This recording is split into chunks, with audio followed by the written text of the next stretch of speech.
So different types of Jews keep kosher in different ways. And hi, my name is Rebecca, and I'm a registered dietitian in New York City. Thank you so much to Kim for asking me to come on her channel to talk a little bit about kosher dietary laws. So what are kosher laws? These are a set of Jewish dietary laws. The laws come from the Torah, and then they're elaborated on in the rabbinical literature. And there's really no clear explanation for these laws in the Torah, but they've been interpreted over the years. So if you work with the Jewish population, it's really important to understand a little bit about these rules, and you're able to tailor your recommendations to your patients or your clients this way. So keeping kosher is considered a good deed, or in Hebrew what we call a mitzvah.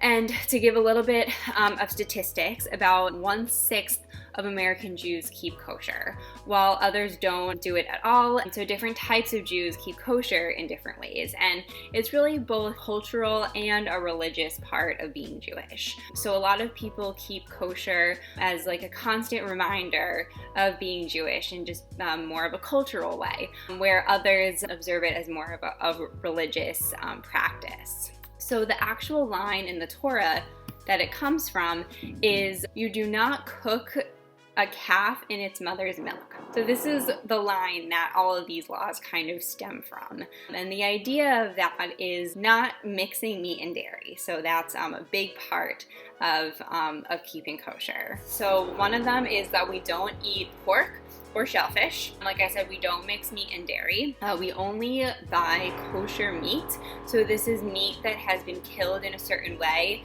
and has been supervised and blessed by a rabbi. And then some Jews will only buy products that are marked kosher. So these are all products, packaged products that you buy in the grocery store that have a mark of being kosher. So there's also food that's called pareve.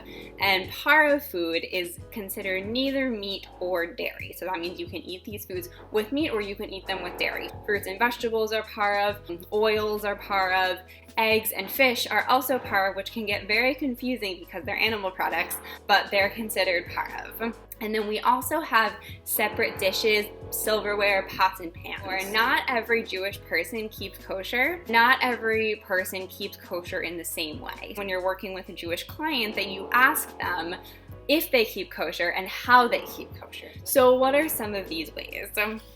Some people don't care that their products are or aren't marked kosher, and they'll eat in any restaurant. So a lot of people will go out to eat anywhere and they'll just still abide by the kosher laws. So they'll eat more vegetarian, they won't eat meat, they won't mix meat and dairy, things like that. So what does this mean if you work with the Jewish population? So you want to make sure that you ask your patients how they keep kosher, and then you want to tailor your recommendations. So for example, you wouldn't want to recommend any kind of sandwich with meat and cheese, nothing with pork or shellfish, no chicken parm, no chicken and cheese quesadillas, things like that. These laws also apply on holidays. Typically, a lot of our holiday meals are meat, so they would not include dairy. So that is just a snapshot of keeping kosher. Feel free to reach out with any questions, and thanks again to Kim for inviting me on her channel.